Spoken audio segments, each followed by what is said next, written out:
भारत का राष्ट्रपति। अगर आप किसी भी गवर्नमेंट एग्जाम की तैयारी कर रहे हो तो ये पॉलिटी का एक मोस्ट इंपॉर्टेंट टॉपिक है। इस टॉपिक से हर एक एग्जाम के अंदर 1 से 2% जरूर पूछे जाते हैं। और इस वीडियो में मैंने जितने भी क्वेश्चन लिए हैं सारे ही क्वेश्चन इंपॉर्टेंट और सेलेक्टेड हैं जो कि एग्जाम ओरिएंटेड हैं। तो बिना किसी देरी के वीडियो को शुरू करते हैं। भारत के प्रथम राष्ट्रपति कौन थे? भारत के पहले राष्ट्रपति थे doctor Rajendra Prasad. Option number B यहाँ पर सही होगा। अगला प्रश्न है, नेक्स्ट क्वेश्चन है, भारत के प्रथम महिला राष्ट्रपति कौन थी? भारत की प्रथम महिला राष्ट्रपति थी Shrimati Pratibha Devi Singh Patil. So option number C यहाँ पर सही उत्तर होगा। अगला प्रश्न है, भारत में राष्ट्रपति बनने के लिए कम से कम कितनी आयु होनी चाहिए? भारत के अंदर राष्ट्रपति बनने के लिए उम्मीदवार की आयु कम से कम 35 वर्ष होनी चाहिए। सो ऑप्शन नंबर डी यहाँ पर सही आंसर हो जाएगा। भारत के राष्ट्रपति की 1 महीने की सैलरी कितनी होती है? वेतन भत्तों के अलावा भारत के राष्ट्रपति की जो 1 महीने की सैलरी होती है वो होती है 5 लाख रुपए। ऑप्शन नंबर डी यहाँ पर सही उत्तर होगा। दोस्तों, इस वीडियो के अंदर सारे ही क्वेश्चन एग्जाम ओरिएंटेड और सेलेक्टेड हैं जो कि अक्सर परीक्षाओं में पूछे जाते हैं। भारत में कार्यपालिका का अध्यक्ष कौन होता है? ये क्वेश्चन एग्जामिनर 2 तरीके से पूछता है। भारत में कार्यपालिका का अध्यक्ष यानी कि संवैधानिक अध्यक्ष कौन होता है? तो उसका राइट आंसर होगा कार्यपालिका का जो संवैधानिक अध्यक्ष होता है वो होता है राष्ट्रपति। और एक्चुअल में राष्ट्रपति जो है ये एक नाम मात्र का अध्यक्ष होता है, क्योंकि कार्यपालिका का वास्तविक अध्यक्ष होता है प्रधानमंत्री। क्योंकि कार्यपालिका के अंदर जितने भी काम किए जाते हैं वो प्रधानमंत्री की देखरेख में होते हैं, लेकिन इनका जो सुप्रीम होता है वो राष्ट्रपति होता है। नेक्स्ट क्वेश्चन है, संघ की कार्यपालिका शक्ति निहित है। संघ की कार्यपालिका शक्ति राष्ट्रपति के अंदर निहित होती है। सो ऑप्शन नंबर बी यहाँ पर राइट आंसर होगा। अगला क्वेश्चन है, भारत का राष्ट्रपति है। देखिए, भारत का राष्ट्रपति जो है वो राज्य का प्रधान होता है। राज्य का अर्थ यहाँ पर देश से है। सो भारत का जो राष्ट्रपति है वो देश का प्रधान होता है, देश का प्रमुख होता है। ऑप्शन नंबर ए यहाँ पर हम लोग सेलेक्ट करेंगे। अगला क्वेश्चन है, भारतीय संविधान के अनुसार देश का प्रमुख नागरिक कौन है? भारतीय संविधान के अनुसार देश का प्रमुख नागरिक देश का राष्ट्रपति होता है। सो ऑप्शन नंबर बी यहाँ पर सही उत्तर हो जाएगा। अगला प्रश्न है, भारतीय संविधान के अनुसार देश की तीनों सेनाओं का सुप्रीम कमांडर कौन होता है? भारतीय संविधान के अनुसार देश की तीनों सेनाओं का सुप्रीम कमांडर देश का राष्ट्रपति होता है। देश के राष्ट्रपति को तीनों सेनाओं का सुप्रीम कमांडर कहा जाता है। ये चीज़ आप याद रखेंगे। अगला क्वेश्चन है, भारत का राष्ट्रपति होता है। भारत का राष्ट्रपति राज्य का संवैधानिक अध्यक्ष होता है। राज्य का अर्थ यहाँ पर राज्य से नहीं है, स्टेट से नहीं है, बल्कि राज्य का अर्थ यहाँ पर देश से है। तो भारत का राष्ट्रपति जो है वो देश का संवैधानिक अध्यक्ष होता है। ऑप्शन नंबर बी यहाँ पर राइट उत्तर होगा। अगला प्रश्न है, भारत में सबसे कम उम्र के प्रधानमंत्री कौन बने? भारत के अंदर सबसे कम उम्र के यहाँ पर राष्ट्रपति होना चाहिए था। भारत में सबसे कम उम्र के जो राष्ट्रपति थे वो थे नीलम संजीव रेड्डी। नीलम संजीव रेड्डी भारत में सबसे कम उम्र के राष्ट्रपति थे जिनकी आयु थी 64 वर्ष। लेकिन अब ये रिकॉर्ड भारत की प्रथम आदिवासी महिला राष्ट्रपति के नाम हो चुका है, जो कि है द्रौपदी मुर्मू जी। द्रौपदी मुर्मू जी भारत की सबसे युवा राष्ट्रपति बन चुकी हैं। सो यहाँ पर आपको अगर ऑप्शन के अंदर द्रौपदी मुर्मू देखने को मिलता है तो आप सबसे युवा राष्ट्रपति के रूप में द्रौपदी मुर्मू पर क्लिक करेंगे। नेक्स्ट क्वेश्चन है,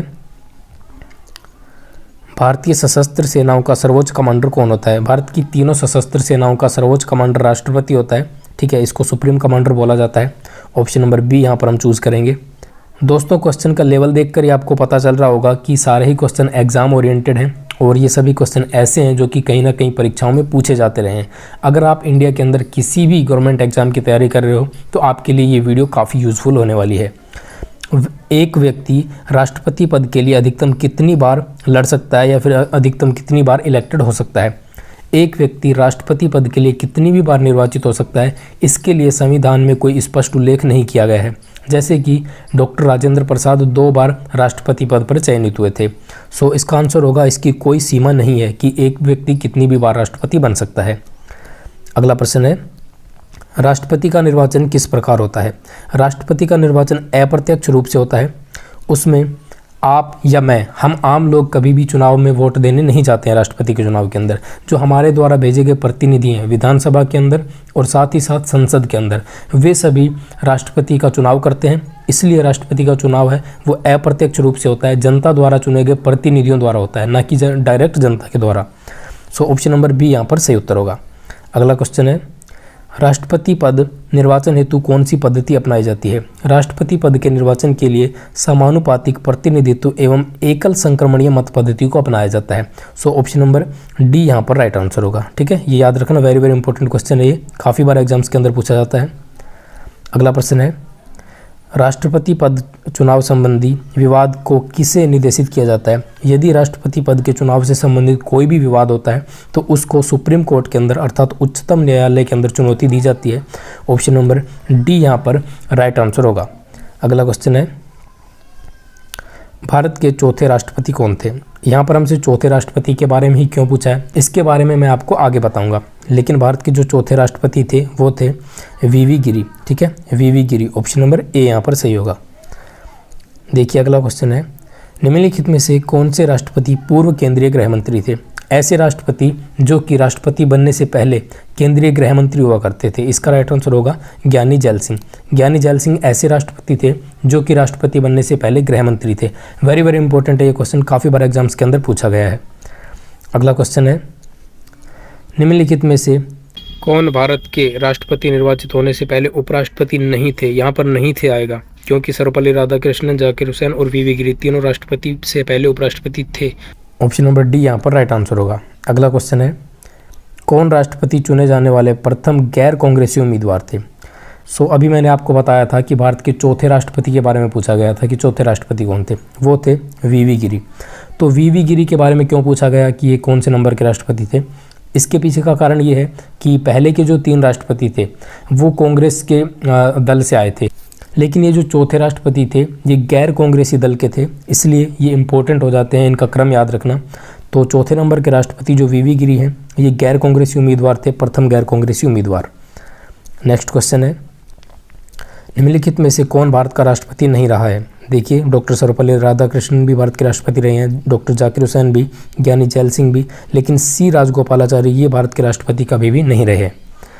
अगला प्रश्न है, भारत में किसके चुनाव में अनुपातिक प्रतिनिधित्व चुनाव प्रणाली अपनाई जाती है? तो अनुपातिक प्रतिनिधित्व वाली चुनाव प्रणाली जो है वो राष्ट्रपति के चुनाव के अंदर अपनाई जाती है। ऑप्शन नंबर डी यहाँ पर सही आंसर होगा। अगला क्वेश्चन है, राष्ट्रपति पद के उम्मीदवारों को चुनाव प्रचार हेतु कितना समय मिलता है? राष्ट्रपति पद के उम्मीदवारों को चुनाव प्रचार के लिए बहुत ही कम समय मिलता है, जो कि मात्र होता है 2 सप्ताह का, यानी कि ऑप्शन नंबर बी यहाँ पर सही उत्तर हो जाएगा। अगला प्रश्न है, किसके द्वारा राष्ट्रपति को उसके पद से हटाया जा सकता है? राष्ट्रपति को पद से हटाने के लिए महाभियोग जैसी प्रक्रिया अपनाई जाती है, और ये महाभियोग जो है ये संसद के किसी भी सदन द्वारा शुरू हो सकता है। सो ऑप्शन नंबर डी यहाँ पर राइट होगा। राष्ट्रपति को उसके पद से हटाने के लिए संसद द्वारा महाभियोग की प्रक्रिया अपनाई जाएगी। नेक्स्ट क्वेश्चन देखते हैं। अगला प्रश्न है, संविधान में उल्लंघन के लिए राष्ट्रपति के विरुद्ध अभियोग कार्यवाही किसमें शुरू की जा सकती है? मैंने अभी आपको बताया कि राष्ट्रपति के खिलाफ जो कार्यवाही है वो संसद के किसी भी सदन में शुरू की जा सकती है। ऑप्शन नंबर बी यहाँ पर राइट उत्तर हो जाएगा। अगला प्रश्न देखते हैं, राष्ट्रपति पर महाभियोग किस आधार पर लगाया जा सकता है? राष्ट्रपति पर महाभियोग केवल और केवल तभी लगाया जा सकता है जब संविधान के अतिक्रमण किया गया हो, यानी कि जब राष्ट्रपति ने संविधान का अतिक्रमण कर दिया हो तभी उस पर महाभियोग की प्रक्रिया लाई जा सकती है। राष्ट्रपति पर महाभियोग की प्रक्रिया किस देश के संविधान से ली गई है? वेरी वेरी इंपॉर्टेंट है ये क्वेश्चन, काफ़ी बार एग्जाम्स के अंदर पूछा गया है कि राष्ट्रपति पर जो महाभियोग की प्रक्रिया है वो अमेरिका के संविधान से ली गई है। ऑप्शन नंबर बी यहाँ पर सही उत्तर हो जाएगा। अगला प्रश्न है, भारतीय राष्ट्रपति को किस परिस्थिति में अपने पद से त्यागपत्र देना पड़ता है? भारत के राष्ट्रपति को केवल और केवल महाभियोग की प्रक्रिया द्वारा हटाया जा सकता है। सो ऑप्शन नंबर ए यहाँ पर राइट होगा। यदि राष्ट्रपति पर महाभियोग की प्रक्रिया लाई जाती है और इसे विशेष बहुमत से पास कर दिया जाता है तभी राष्ट्रपति को उसके पद से त्यागपत्र देना पड़ता है। नेक्स्ट क्वेश्चन है, कार्यकाल पूर्ण होने से पहले राष्ट्रपति को कौन उनके पद से हटा सकता है? कार्यकाल पूरा होने से पहले राष्ट्रपति को केवल और केवल संसद द्वारा महाभियोग लगाकर हटाया जा सकता है। तो ऑप्शन नंबर डी यहाँ पर राइट आंसर होगा। अगला प्रश्न देख लेते हैं, राष्ट्रपति को कौन पद और गोपनीयता की शपथ दिलाता है? वेरी वेरी इंपॉर्टेंट है क्वेश्चन। राष्ट्रपति को पद और उसकी गोपनीयता की जो शपथ है वो भारत का मुख्य न्यायाधीश अर्थात CJI chief justice of India द्वारा दिलाई जाती है। ऑप्शन नंबर ए यहाँ पर सही होगा। अगला क्वेश्चन है, राष्ट्रपति संविधान के किस अनुच्छेद के तहत भारत के मुख्य न्यायाधीश के समक्ष शपथ ग्रहण करते हैं? तो राष्ट्रपति की जो शपथ ग्रहण करने का जो कार्यक्रम है वो अनुच्छेद 60 के अंदर कवर किया गया है। ऑप्शन नंबर डी यहाँ पर राइट होगा। राष्ट्रपति की शपथ की जो चर्चा है वो आर्टिकल 60 के अंदर देखने को मिलती है। नेक्स्ट क्वेश्चन है, यदि राष्ट्रपति त्यागपत्र देना चाहे तो वह अपना त्यागपत्र किसे संबोधित करेगा?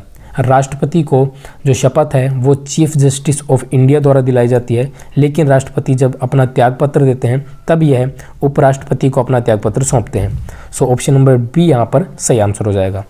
अगला प्रश्न देखते हैं, राष्ट्रपति के त्यागपत्र की सूचना उपराष्ट्रपति किसको देता है? राष्ट्रपति के त्यागपत्र की सूचना उपराष्ट्रपति लोकसभा के स्पीकर को अर्थात लोकसभा के अध्यक्ष को देता है। राष्ट्रपति जब त्यागपत्र उपराष्ट्रपति को देता है तो उपराष्ट्रपति इसकी सूचना लोकसभा अध्यक्ष को देता है। नेक्स्ट क्वेश्चन है, निम्नलिखित में से कौन 2 बार लगातार राष्ट्रपति बने थे? देखिए, वर्तमान समय तक केवल और केवल एक ऐसे व्यक्ति थे जो कि भारत के 2 बार राष्ट्रपति निर्वाचित हुए, जो कि थे भारत के प्रथम राष्ट्रपति डॉक्टर राजेंद्र प्रसाद। इन्होंने भारत के राष्ट्रपति पद पर 2 बार कार्यकाल ग्रहण किया था। नेक्स्ट क्वेश्चन है, भारतीय संविधान का कौन सा अनुच्छेद राष्ट्रपति पद के लिए पुनः निर्वाचन की योग्यताएं निर्धारित करता है? इस बात की चर्चा कि राष्ट्रपति एक बार चुनाव लड़ने के बाद दूसरी बार भी निर्वाचित हो सकते हैं, इसकी जो चर्चा है अर्थात दोबारा निर्वाचन की पुनः निर्वाचन की जो प्रक्रिया है वो आर्टिकल 57 के अंदर दी गई है, अनुच्छेद 57 के अंदर। ऑप्शन नंबर सी यहाँ पर राइट उत्तर होगा। अगला प्रश्न है, जनता पार्टी के शासन के दौरान भारत के राष्ट्रपति कौन थे? भारतीय जनता पार्टी के शासन के दौरान राष्ट्रपति थे Neelam Sanjiva Reddy. Option number B यहाँ पर सही उत्तर होगा, नीलम संजीव रेड्डी। नेक्स्ट क्वेश्चन है, निम्नलिखित में से किस राष्ट्रपति की मृत्यु कार्यकाल पूरा होने से पहले ही हो गई थी? वेरी वेरी इंपॉर्टेंट ये क्वेश्चन कि ऐसे कौन से राष्ट्रपति हैं जिनकी मृत्यु उनके कार्यकाल समाप्त होने से पहले ही हो गई थी? सो इसका राइट आंसर होगा doctor Zakir Hussain. Option number B यहाँ पर सही उत्तर हो जाएगा। अगला प्रश्न देखते हैं, निम्नलिखित में से किस पद की नियुक्ति राष्ट्रपति नहीं कर सकता है? राष्ट्रपति प्रधानमंत्री की नियुक्ति भी करता है, राज्यपालों की नियुक्ति भी करता है और मुख्य निर्वाचन आयुक्त की नियुक्ति भी करता है, लेकिन राष्ट्रपति कभी भी उपराष्ट्रपति की नियुक्ति नहीं कर सकता। तो ऑप्शन नंबर ए यहाँ पर राइट आंसर होगा, उपराष्ट्रपति। निम्नलिखित में से किसकी नियुक्ति राष्ट्रपति करता है? देखिए, राष्ट्रपति भारत के महान्यायवादी की नियुक्ति भी करता है, नियंत्रक एवं महालेखा परीक्षक की नियुक्ति भी करता है और एक राज्य के राज्यपाल अर्थात प्रत्येक राज्य के राज्यपाल की नियुक्ति भी राष्ट्रपति द्वारा ही की जाती है। सो राइट आंसर होगा, इनमें से सभी की नियुक्ति राष्ट्रपति द्वारा की जाती है। उम्मीद है कि आप इसे याद रखेंगे। अगला क्वेश्चन है, केंद्रीय मंत्रिमंडल के मंत्रियों की नियुक्ति कौन करता है? केंद्रीय मंत्रिमंडल के अंदर जितने भी मंत्री हैं उनकी नियुक्ति भारत के राष्ट्रपति द्वारा ही की जाती है। सो ऑप्शन नंबर ए यहाँ पर सही आंसर हो जाएगा।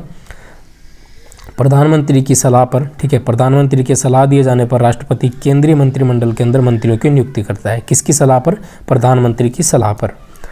नेक्स्ट है क्वेश्चन नंबर 41 है और इस वीडियो के अंदर हमने टोटल 65 क्वेश्चन लिए हैं जो कि अलग अलग एग्जाम्स के अंदर पूछे गए हैं और आने वाले एग्जाम्स के लिए भी इम्पोर्टेंट है। सो अगला क्वेश्चन ये है कि राष्ट्रपति द्वारा संसद के दोनों सदनों के लिए कुल कितने सदस्यों को नामित किया जाता है? राष्ट्रपति अपनी इच्छा से टोटल लोकसभा और राज्यसभा के अंदर मिलाकर 14 सदस्यों को अपनी मर्जी से नामित करता है, अर्थात अपनी मर्जी से उनको संसद के अंदर लेकर आता है, जिसके अंदर 2 सदस्य जो हैं वो तो लोकसभा के अंदर होते हैं जो कि एंग्लो इंडियन होते हैं और 12 सदस्य राज्यसभा के अंदर जो कि विभिन्न क्षेत्रों से आते हैं वो मनोनीत किए जाते हैं। अगला प्रश्न है, निम्नलिखित में से कौन सा अधिकार राष्ट्रपति को प्राप्त नहीं है? देखिए, क्षमा प्रदान करने का अधिकार राष्ट्रपति के पास होता है, न्यायालय के न्यायाधीश को हटाने का अधिकार राष्ट्रपति के पास नहीं होता है, आपातकाल की घोषणा करने का अधिकार भी राष्ट्रपति के पास है और अध्यादेश जारी करने का अधिकार भी राष्ट्रपति के पास है, लेकिन राष्ट्रपति कभी भी न्यायालय के न्यायाधीश को नहीं हटा सकता है। चलिए अगला प्रश्न देख लेते हैं, वित्त बिल के लिए किसकी स्वीकृति आवश्यक है? वित्त बिल के लिए सबसे पहले राष्ट्रपति की स्वीकृति आवश्यक होती है। सो ऑप्शन नंबर बी यहाँ पर राइट आंसर होगा। नेक्स्ट है, किसी भी व्यक्ति की फांसी की सज़ा को बदलने या कम करने का अधिकार किसे दिया गया है? किसी भी व्यक्ति की फांसी की सज़ा को बदलने या उसे कम करने का अधिकार राष्ट्रपति के पास है, क्योंकि इसके पास क्षमादान शक्तियाँ और विशेष शक्तियाँ भी होती हैं। नेक्स्ट है, निम्नलिखित में से किसे राष्ट्रपति नियुक्त नहीं करता है? राष्ट्रपति के द्वारा वित्त आयोग के सदस्यों की नियुक्ति की जाती है, राजकीय भाषा आयोग की नियुक्ति की जाती है, संघ लोक सेवा आयोग की नियुक्ति की जाती है, लेकिन ये जो योजना आयोग है ये प्रधानमंत्री के अंडर में आता है, इस पर राष्ट्रपति कोई भी कार्रवाई नहीं करता है। नेक्स्ट क्वेश्चन है, निम्नलिखित में से कौन राष्ट्रपति की मर्जी तक अपने पद पर रह सकता है?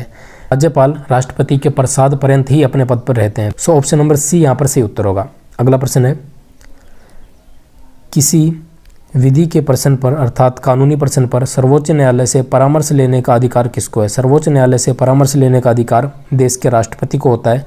सो ऑप्शन नंबर डी यहाँ पर राइट होगा। देश का राष्ट्रपति सर्वोच्च न्यायालय से परामर्श ले सकता है। भारतीय संविधान का कौन सा अनुच्छेद राष्ट्रपति को न्यायालय से परामर्श करने की शक्ति प्रदान करता है? भारतीय संविधान का वह कौन सा अनुच्छेद है, वह कौन सा आर्टिकल है जो कि राष्ट्रपति को ये शक्ति प्रदान करता है कि वो सुप्रीम कोर्ट से परामर्श ले सकता है? सो इसका राइट आंसर होगा आर्टिकल 143। ठीक है, अनुच्छेद 143 जो है वो इस बात की गारंटी देता है।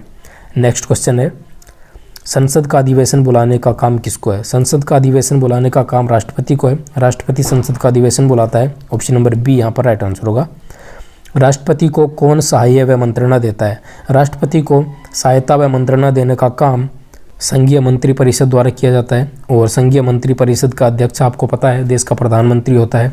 नेक्स्ट क्वेश्चन है, भारत के राष्ट्रपति ने आर्थिक संकट की घोषणा कब की थी?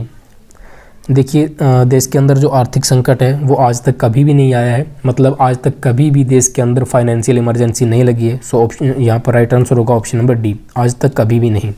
नेक्स्ट क्वेश्चन है, विदेशी देशों के सभी राजदूतों का कमिश्नरों के प्रत्ययपत्र किसके द्वारा प्राप्त किए जाते हैं? सो राइट आंसर होगा राष्ट्रपति के द्वारा। अगला क्वेश्चन है, राष्ट्रपति किस विधेयक को पुनर्विचार के लिए नहीं लौटा सकता है? एकमात्र ऐसा विधेयक जिसको राष्ट्रपति पुनर्विचार के लिए नहीं लौटा सकता है, जो उसकी शक्ति के अंतर्गत नहीं आता है, वो है धन विधेयक। धन विधेयक पर राष्ट्रपति पुनर्विचार के लिए इसे नहीं लौटा सकता। सो ऑप्शन नंबर सी यहाँ पर सही होगा। निम्नलिखित में से राष्ट्रपति किस सूची के विषय पर अध्यादेश जारी कर सकता है? राष्ट्रपति को अधिकार है कि वो संघ और समवर्ती दोनों सूचियों के अंदर अध्यादेश जारी कर सकता है, लेकिन राष्ट्रपति राज्य सूची पर जो अध्यादेश है वो जारी नहीं करता। सो ऑप्शन नंबर डी यहाँ पर राइट होगा, संघ और समवर्ती सूची दोनों पर। अगला क्वेश्चन है, राष्ट्रपति उम्मीदवार के लिए क्या आवश्यक नहीं है? देखिए, राष्ट्रपति उम्मीदवार के लिए आवश्यक है कि उम्मीदवार की आयु कम से कम 35 वर्ष हो, वह पढ़ा लिखा हो, ऐसा कहीं भी संविधान के अंदर चर्चा नहीं की गई है। सांसद चुने जाने की योग्यता रखता हो, अर्थात लोकसभा का सदस्य बनने की योग्यता रखता हो। इसके अलावा देश का नागरिक हो, लेकिन पढ़ा लिखा होने की जो चर्चा है वो संविधान में कहीं भी नहीं की गई है। नेक्स्ट क्वेश्चन है, भारत में राष्ट्रपति चुना जाता है। भारत के अंदर राष्ट्रपति निर्वाचित सांसदों और विधानसभा सदस्यों द्वारा चुना जाता है। संसद के जो दोनों सदन हैं, राज्यसभा और लोकसभा, इसके अंदर जितने भी निर्वाचित सदस्य हैं, ठीक है, निर्वाचित सांसद हैं जितने भी, 14 मनोनीत जो राष्ट्रपति द्वारा किए जाते हैं उनको हटा दिया जाए और विधानसभा के सभी सदस्यों को यदि हम शामिल कर लें तो इन सभी के द्वारा राष्ट्रपति का चुनाव किया जाता है। अगला क्वेश्चन है, राष्ट्रपति चुनाव में विवाद होने पर किसकी सलाह ली जाती है? राष्ट्रपति के चुनाव के अंदर यदि कोई भी विवाद हो जाता है तो इसके लिए सर्वोच्च न्यायालय की सलाह ली जाती है। सो ऑप्शन नंबर सी यहाँ पर राइट होगा। अगला क्वेश्चन है, राष्ट्रपति किस सूची के विषयों पर अध्यादेश जारी नहीं कर सकता? राष्ट्रपति कभी भी राज्य सूची पर अध्यादेश जारी नहीं कर सकता। सो ऑप्शन नंबर ए यहाँ पर राइट होगा। अगला क्वेश्चन है, भारतीय संविधान का कौन सा अनुच्छेद राष्ट्रपति को अध्यादेश जारी करने की शक्ति प्रदान करता है? भारतीय संविधान का आर्टिकल नंबर 123 जो है ये इस बात की गारंटी देता है राष्ट्रपति के लिए कि वो अध्यादेश जारी कर सकते हैं। सो ऑप्शन नंबर सी यहाँ पर राइट आंसर होगा, आर्टिकल नंबर 123। आप इसे याद रखेंगे। अगला क्वेश्चन है, भारत के राष्ट्रपति के पास कौन सी वीटो शक्ति होती है? भारत के राष्ट्रपति के पास पूर्ण निषेध अर्थात पूरी तरह से निलंबित करने की वीटो शक्ति होती है, निलंबित निषेध वीटो शक्ति होती है, और पॉकेट वीटो जिसे हम लोग जेबी वीटो भी बोलते हैं। तो ये तीनों प्रकार की वीटो पावर राष्ट्रपति के पास होती हैं। राइट आंसर होगा ऑप्शन नंबर डी, इनमें से सभी। नेक्स्ट है, राष्ट्रपति को लोकसभा में किन 2 सदस्यों के मनोनीत करने का अधिकार है? राष्ट्रपति लोकसभा के अंदर 2 एंग्लो इंडियन सदस्यों को अपनी मर्जी से मनोनीत करते हैं, लेकिन इनका प्रावधान वर्तमान समय में हटा दिया गया है संविधान से। जो अगले लोकसभा चुनाव होंगे उनके अंदर एंग्लो इंडियन को मनोनीत नहीं किया जाएगा। अगला क्वेश्चन है, भारत का राष्ट्रपति किसका एक अभिन्न अंग है? भारत का राष्ट्रपति संसद का एक अभिन्न अंग होता है। संसद के 3 अंग होते हैं, पहला है लोकसभा, दूसरा है राज्यसभा और तीसरा है राष्ट्रपति। सो ये 3 संसद के मुख्य अंग होते हैं, अभिन्न अंग होते हैं। अगला क्वेश्चन है, भारत सरकार का संवैधानिक अध्यक्ष कौन है? भारत सरकार का संवैधानिक अध्यक्ष होता है राष्ट्रपति। संविधान के अकॉर्डिंग जो भारत का सुप्रीम लीडर होता है वो होता है राष्ट्रपति, लेकिन वास्तव में जो भारत का कार्यपालिका का अध्यक्ष होता है वो होता है प्रधानमंत्री। सो राइट आंसर होगा संवैधानिक अध्यक्ष होता है राष्ट्रपति। नेक्स्ट क्वेश्चन है, डॉक्टर राजेंद्र प्रसाद भारत के पहले राष्ट्रपति बने थे और इनका चुनाव जो है वो संविधान सभा के द्वारा कर लिया गया था। ऑप्शन नंबर सी यहाँ पर राइट आंसर होगा। अगला क्वेश्चन है, और आज की वीडियो का लास्ट क्वेश्चन है ये, निम्नलिखित में से कौन भारत के राष्ट्रपति के चुनाव में भाग नहीं लेता है। देखिए, भारत के राष्ट्रपति के चुनाव के अंदर राज्यसभा के सभी निर्वाचित सदस्य, लोकसभा के सभी निर्वाचित सदस्य, विधानसभा के सभी सदस्य भाग लेते हैं, लेकिन विधान परिषद का कोई भी सदस्य भाग नहीं लेता है। और एक चीज़ और याद रखना, जो कि एग्जाम के अंदर आपको कन्फ्यूज करने के लिए एग्जामिनर पूछता है कि यदि मुख्यमंत्री विधान परिषद का सदस्य है तो क्या वो राष्ट्रपति के चुनाव में वोट करेगा। यदि मुख्यमंत्री, किसी भी राज्य का मुख्यमंत्री अगर विधान परिषद का सदस्य है तो वो राष्ट्रपति के चुनाव में वोट नहीं करेगा, लेकिन यदि मुख्यमंत्री विधानसभा का सदस्य है तब वह राष्ट्रपति के चुनाव में वोट कर सकता है। सो इस तरह से आप लोगों के ये सारे क्वेश्चन याद रखने हैं। ऐसी ही एजुकेशनल वीडियोस के लिए चैनल को सब्सक्राइब करके नोटिफिकेशन बेल को ऑन कर लेना। आज के लिए इतना ही दोस्तों, मिलेंगे नेक्स्ट वीडियो में, तब तक के लिए वंदे मातरम, जय हिंद एंड बाय।